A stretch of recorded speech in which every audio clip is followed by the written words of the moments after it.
Good Sunday morning, and welcome to Ice Age TV, the internal combustion engine age YouTube channel that talks about the cars and trucks and SUVs and trailers and motorcycles. Where'd all the motorcycles go? Yeah, they're in there, but not even all of them. Another one's somewhere else. But hey, Sunday morning conversation, kind of out of the norm. Not real long, just share with you that I'm heading back north in the Ford Powerboost and get some tow time. This will be the first time I've trailered this trailer, my Bravo trailer, 7K GVW. And that's about where we are with this trailer today with my four big motorcycles within reason. So I'll share with you as I drive up the road how the Ford Powerboost handles the 7K tow capability. I think it should be fine. But just stay tuned for the adventures here as I go up the road.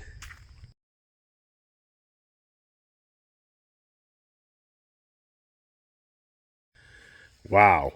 If there isn't one thing that any truck lover loves to do, is to tow a trailer. I mean, come on. You buy these nice trucks, SUVs, cars, and do you actually ever use them for what you bought them for? So yes, the Ford Powerboost today is going on a road trip with a 7K trailer. So follow my YouTube channel and you'll hear my stories and how it went and how she pulls. Ford Powerboost 2023 model with a Bravo 7K GVW trailer, and there's four motorcycles in there that pretty much play out to about a 7K trailer. Powerboost is all hooked up, ready to go, and I'm going to start her up for the day, or can we? No, she's not doing it. Why is that? Oh, there she goes. And that's what's interesting about these Powerboosts. It's the electric mode. So she's got about a 380-mile trip today, and I'm going to jump in and get the heck out of Tennessee and head back to Virginia. Not such a great day down here today. Overcast and cool though. Radical change from the way it was. But anyways, gotta get the kid loaded up, dually going. It'll be a dual truck day back, and F450's not towing today. Powerboost towing. I'd rather pull with this personally. Pretty crazy, right? Let's get the ignition on, get things in order. Get my windshield a little cleaned off. Got the bird crap all over it. Oh boy. One thing that's really cool about these Ford products with the tow package and the tow mirrors, look at here. You can take your mirror and extend it out electronically. Isn't that really nice? It's over there too. So now I get a better view of that trailer down the line. That's what it's all about. F450 there is manual. So, all right, gotta get the kid loaded up. All right, the first thing we do is we set up our drive mode here. So let's go to slippery tow haul. So it's pretty cool. We got the truck in the tow haul. It shows a little trailer icon. And here we go. Now, I towed the last time with this truck of a good-sized trailer was the 12K trailer. So that's that hitch. That's way too low on the back end there. I mean, it's just it's stupid on how these trailer things all pay up. Anyways, so last time I drove this trailer, I drove close to 12,000, and this thing just rock and rolled. You definitely can feel the trailer back there, kind of pushes around the F-150 somewhat, but nothing like it used to be in a half-ton truck. And I've been telling people in this F-150 Powerboost truck package, it's borderline an F-250 truck if you kind of compared it to 20 years ago F-250 truck in so many ways. So the truck really does handle very well on a heavy trailer. But yeah, I mean, you do feel that back end of the truck, since it's a softer suspension, kind of do a little bit of a walk a little bit, but nothing radical. I mean, nothing like nothing that would really stop you from wanting to trailer a heavy trailer. And I've driven other trucks, half-ton trucks, and I've pulled heavy trailers, and it's just like, no way. They just don't feel very confident. But this Powerboost, so now if this Powerboost are ready with this basically 7,000 pounds behind it. It's like nothing. I mean, truly, right now, borderline. Would I even know the trailer's behind me, per se, in a power feel? I would not. I mean, so already, just the way the trailer feels is phenomenal. And I kind of already knew that. And here's for the record, I could be driving the F450 instead of the Powerboost, but this is the more comfortable vehicle, more technology in it, and I'd rather drive this vehicle. The F450 truck, it's just too short a wheelbase and it's too choppy, and it just beats the hell out of you. I mean, it's a nice truck, and short towing, yeah. Long towing, man, I tell you what. I mean, it's not that you can't do it. I've done it. I towed that motorcycle trailer all the way to Florida last year for the summer of 18. I called it the summer of 18 for my daughter's graduation, 18 years old, and we took down the F450, and I drove it with my motorcycle trailer.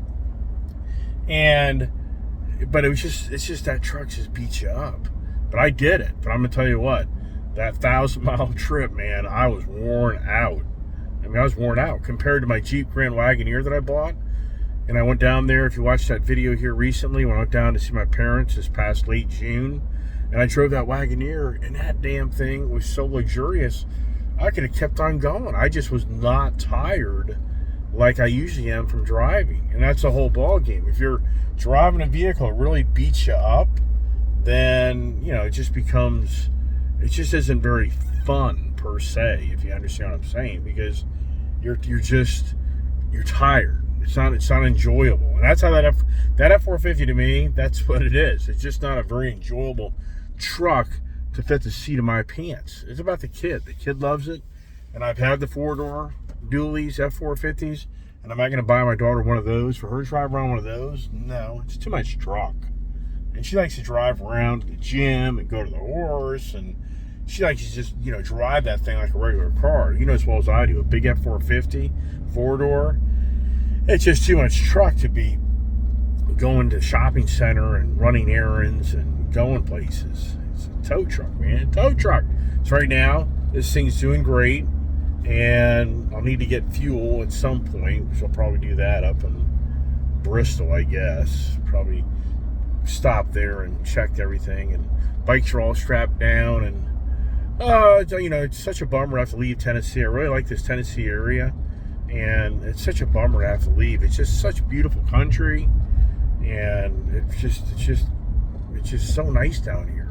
But one thing that seems to be dominant down here is the rains. It just seems to rain a lot down this Tennessee Valley area, and that's kind of the only drawback per se, is it just seems to get a lot of rain. But even my mother-in-law says that, and I've heard those stories years ago. But other than that, for riding your motorcycle, this really is the area to come down to if you can. You know, you get an Airbnb and frickin' tow your motorcycles down or ride your bikes down and hang out here in the Smoky Mountains, and you just have a great time. I mean, it's just so much better than up north where we are, where it's so much traffic. So anyways, let's continue on the road trip. And right now, as they say, is this truck, it's nothing. I mean, this thing is not struggling whatsoever. But once you get my higher speeds, you know, once you get up on the main road here at 81, 26 up to 81, then kind of starts telling you if you loaded the trailer correctly. That's another thing.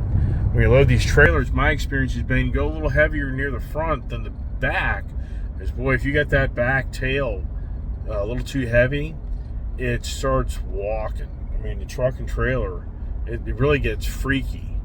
I've had those experiences. So right now, I really want to know, till I get up here on 26, how the trailer's really handling the way I loaded it. But I think we're okay, because all the bikes are, heavier bikes are up front, little lighter bikes are in the back. So I think I did okay. We're going to find out right now. All right, so we're coming up to the exit ramp here, and see how the different color screen, have different color screens here. So now we're going up a hill, and let's see how the Poweboost does on the adventure up the hill. So right now, I'm not really pushing it that hard. This is going to be a 60-mile-an-hour speed limit. And you can kind of see she's just pulls really strong. I mean, and you hear that motor? I mean, would you know that's a V6 motor? I mean, to me, borderline, you would some ways say that's a V8 motor. So now here we are, and so it's a 60-mile-an-hour speeds.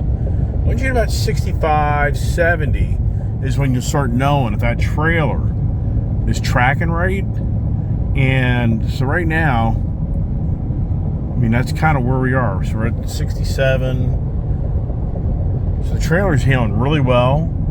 And the truck, I love how you have I still have the lane detection and everything. So, yeah, the trailer's just really, I mean, this truck and trailer is just like a freight train. It just really stays on track. And that's the thing I don't like about the Super Duty trucks. You have that front axle, and it makes the truck walk. You know, the front axle, heavy-duty trucks, solid axle that follows the road imperfections. You get more of that walk in these vehicles. The Ford Super Duty, F350s, F450, every Super Duty Ford I've driven, the thing walks down the road. So it makes you work harder to maintain control of the vehicle. And for the F-150 truck, it's an independent front suspension, so it doesn't have that same problem of walking. It's a much more confident driving truck, and it's a lot easier to drive because it's just more, you're not fighting the steering wheel. I'm kind of thinking things through here as I'm talking, so I'm delaying. I'm thinking, do I get gas at Sam's Club with my truck and trailer?